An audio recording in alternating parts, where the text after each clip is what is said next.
नाशिकमध्ये 42 degree Celsius तापमानात महावितरणाकडून नागरिकांना दणका देण्यात आलाय। नाशिक शहरातील अनेक भागात गेल्या 15 तासांपासून विद्युत पुरवठा खंडित झाल्यानं नागरिकांचे प्रचंड हाल होत आहेत। रात्री महावितरण विभागाच्या कार्यालयावर संतप्त नागरिकांनी गर्दी केली।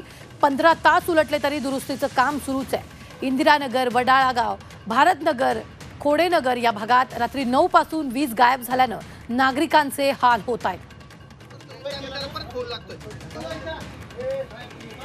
नाशिक शहरात अनेक भागात वीज पुरवठा खंडित झालेला आहे। एकीकडे वाढतं तापमान, दुसरीकडे वीज पुरवठा खंडित झाल्यामुळे नागरिकांचे नाहक हाल होत असल्याचं आपल्याला पाहायला मिळतं।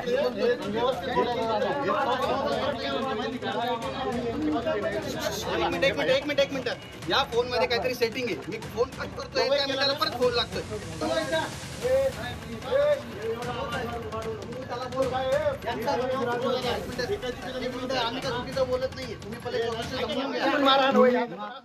या संदर्भात ताजे अपडेट देत आहेत आपले प्रतिनिधी सागर गायकवाड। सागर, नेमकं काय?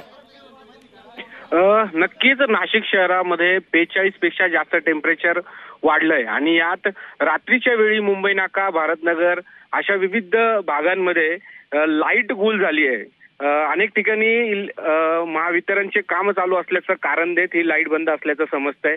मात्र ह्या उन्हाच्या तडाख्यामुळे रात्रीची झोप नागरिकांना मिळत नाही, यासाठी नागरिक हैराण झालेले आहेत। त्यांनी देखील याबाबत महावितरणच्या अधिकारी असतील, कर्मचारी असतील यांना निवेदन दिलंय, माहिती कळवली आहे, त्याबाबत तक्रार देखील केली आहे। मात्र 16 तास उलटून गेले आहे देखील लाईट आलेली नाहीये, वीज आलेली नाहीये, यामुळे नागरिक हे त्रस्त झालेले आहेत। काहीतरी लवकरात लवकर पर्याय काढावा आणि वीज लवकर येईल यासाठी प्रयत्न करावे अशी मागणी जी आहे ती या नागरिकांनी केली आहे।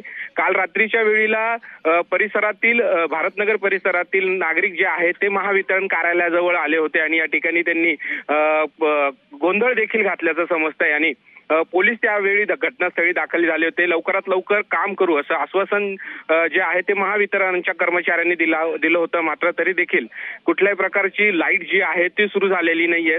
लवकरात लवकर लाईट सुरू करावी अशी मागणी जी आहे ती नागरिकांनी केली आहे। निश्चित धन्यवाद सागर ताजे अपडेट देण्यासाठी। आम्ही वेळोवेळी तुमच्याकडून या संदर्भातले ताजे अपडेट घेत राहणार आहोत। आपण पाहतोय 15 तास उलटले तरीही अद्याप वीज पुरवठा खंडित आहे। मारहाण केली का?